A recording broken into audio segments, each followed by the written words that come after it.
Sej imamo predsednika vlade, ki sam ponuja državo. Ni treba gospodu Orbanu se veliko vtikati, ker vse sam ponuja. Gospod Počivalšek je pa očitno pozabil, kdo mu je še v prejšnji vladi dal zeleno luč za turistični holding. Tako da mi nič ne spreminjamo svojih načel. Mi smo vedno zagovarjali, da razprodaje državnega premoženja ne podpiramo.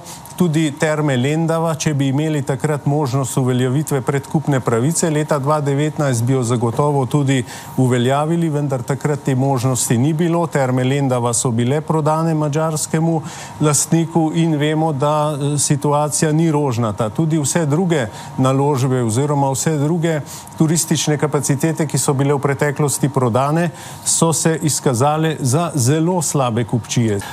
Terme Lendava je prodala Sava sama. Jaz bi spomnil kolego Šarca, da sem po njegovem navodilu z veseljem opravil razgovor z ljudmi iz Save, da naj ne prodajo Term Lendava, pa so to kljub vsemu naredili.